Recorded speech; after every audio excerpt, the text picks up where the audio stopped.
let's just start with a reminder that Howard Schultz did not want to attend that hearing today.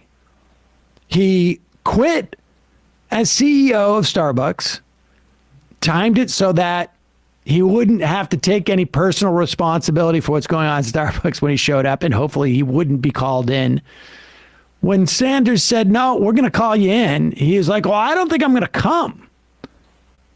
And then they had to threaten to subpoena him, which doesn't look good. And he would have had to come anyways. And so here's Howard Schultz and Ed Markey. And Mr. Schultz, it's good of you to show up, but then again, you face little choice. It's disappointing to me that it took such a long time and required the threat of a subpoena for you to appear before this committee. And it's frankly disrespectful to your hundreds of thousands of employees, but we do appreciate you finally appearing here. Yeah, there you go. And then at one point, and Howard Schultz is, and I know this is an offensive thing to say, a billionaire. As much as he has built this company to help his workers, and he's doing so much for them, he also has made billions of dollars. Now, is there anything wrong with that? Well, I would argue yes, but it's not his fault. We should not allow it as a country and as a society. We should not allow that. He's just made billions, in part on the backs of workers. To be fair, also, once he left the company, according to Michelle Eisen, got much worse.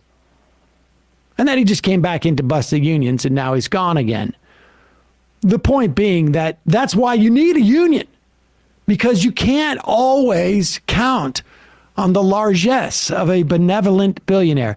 But here is Howard Schultz. He's upset that you're calling him a billionaire because he's still a working class guy, because he was one when he was younger. This moniker billionaire, let's just get at that, okay? I grew up in federally subsidized housing. Let me finish. I grew up in federally subsidized housing. My parents never owned a home.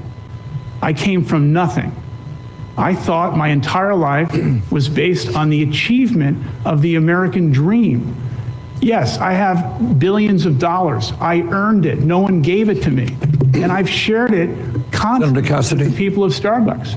And so anyone who keeps labeling this billionaire thing, it's... Mr. Schultz, I don't mean to cut you off. We have time limits here, and you have the opportunity. I'm not cutting you off. It's your moniker constantly. It's unfair. No, it is not. You have had more time. I've been generous with the time. I'm sorry. But, Mr. Chairman... We have a room full of people. Yeah. We have a panel to go after you. You're not the only person testifying. Okay.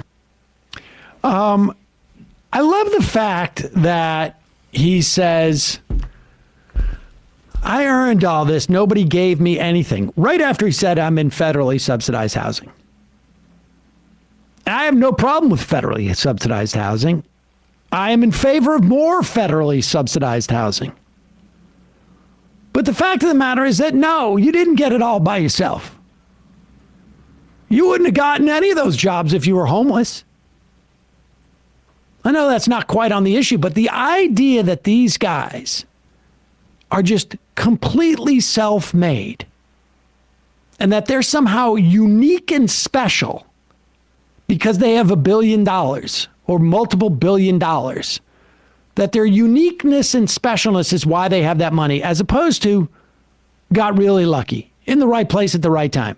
I'm sure most of them work very hard, but I also am sure that out of the 200 some odd thousand employees that Starbucks has, there are hundreds, if not thousands, if not tens of thousands of people who work just as hard as Howard Schultz does.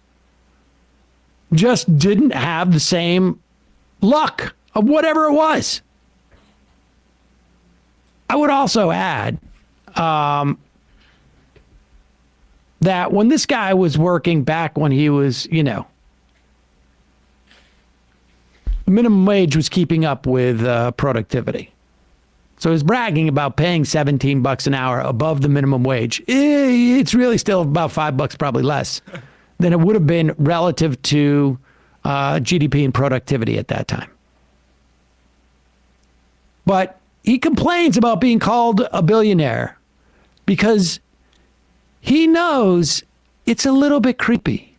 It's a little bit creepy that we have people walking around who have the ability to fundamentally alter the structure of our society by deciding one day that they're going to expend their money this way or that way.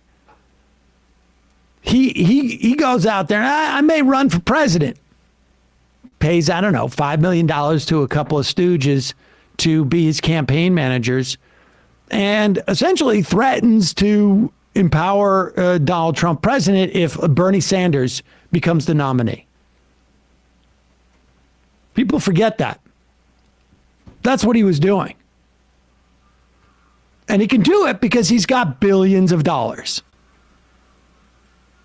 And you know what happens if he spends one of his billions of dollars?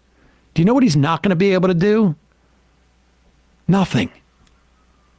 He could spend $1 billion and still have trouble figuring out how to spend his remaining money. That's a problem. That is a problem. Yeah, and Ed Markey at one point says in that same exchange that union busting is disgusting. And I liked it because he did it with his Massachusetts accent.